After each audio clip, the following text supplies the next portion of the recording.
What's going on, guys? It's Brandon back here again today for another playoff game review. It's game 2 of the Stanley Cup Final, a video I wanted to get out sooner, and then I had a grad party I had to be at all day, and then I had work on Sunday, so I never got this video out. But we're here now, so that's what matters.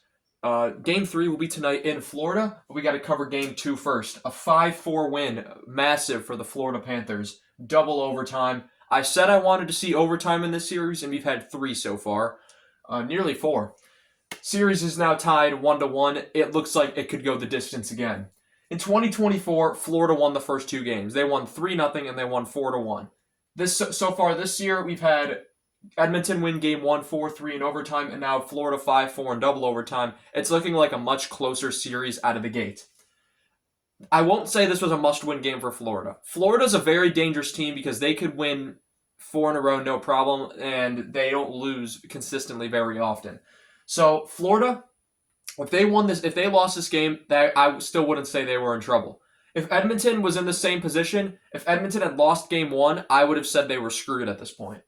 The fact that the series is tied 1-1 going back to Florida, I think is huge for Edmonton, to say the least. First period, 17:53. It's a Florida power play goal that opens the scoring, and who else but the man that might win the Conn Smythe right now, Sam Bennett, 13th of the playoffs from Schmidt and Rodriguez to make it 1-0. That Schmidt, Rodriguez, and Bennett connection over the first 2 games has worked out really well, I will say. But at 12:21, it's an Edmonton goal to Evander Kane, his 6th of the playoffs from Arvidsson and Bouchard to tie it up. Less than a minute and a half later, Edmonton scores again, and it's Evan Bouchard with his 7th of the playoffs from McDavid and Draisaitl to make it 2-1. This first period was absolutely bonkers. There were, I believe, 13 or 14 penalties. There were a lot of power plays. Some 2 times there was 4-on-4. Some 4-on-3 time, and it was a lot. There was a lot of just feistiness, a lot of these 2 teams don't like each other attitudes. 8:23, so about a minute and a half after that even, Florida scores again, and it's Seth Jones with his 4th of the playoffs. Luosterainen and Schmidt with the assist to make it 2-2. Jones had a wide open net on that one, and he just put it away. Good job for him. A minute after that, Edmonton retakes the lead on a power play goal. Leon Draisaitl's 10th of the playoffs, and what a pass, what a move by Connor McDavid to get that over to Draisaitl for the one-timer.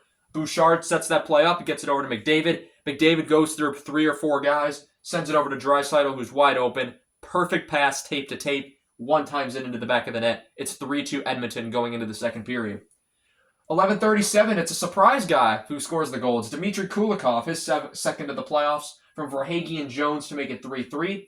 And 7:51, Florida scores shorthanded, and it's Brad Marchand with his 6th of the playoffs on the breakaway from Lundell to make it 4-3.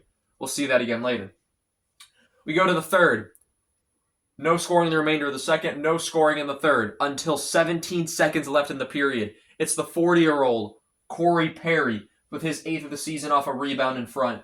Wallman and McDavid with the assist to make it 4-4. At this point, McDavid has 3 assists. Draisaitl has a goal and an assist. Schmidt has a couple of assists. Jones has a goal and an assist. And Bouchard has a goal and an assist. So we got some point producers in this game. We go through the first overtime. No scoring. There was also no penalties after midway through the second period. So after that, all 30 penalties that happened in the first half of the game, nothing in the back half. So first overtime happens, no goals. Second overtime happens.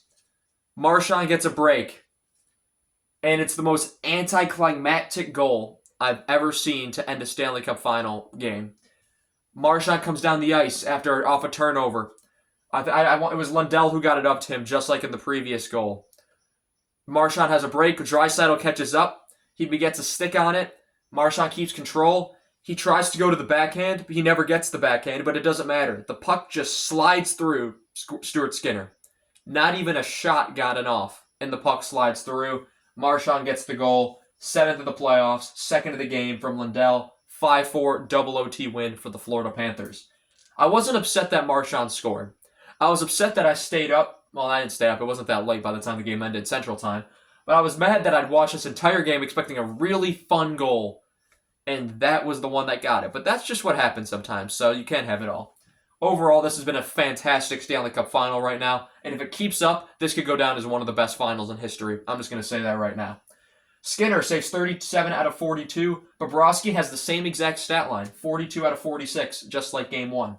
Shots were 46-42 Edmonton. Hits were 60-39 Florida. Faceoffs 50-42 Edmonton. 92 faceoffs in a game. Wow. Power plays, Florida 1 for 4. Edmonton 1 for 6. Their power play was Florida did a really good job shutting them down. And they even scored on one of them. So overall, huge game for Florida. Showed that they're not going to be... Edmonton got one game, but the series is far from over. Anyway, guys, that's going to be all I have for you guys on this one. I want to thank you all so much for watching this video, and we look forward to Game 3 tonight.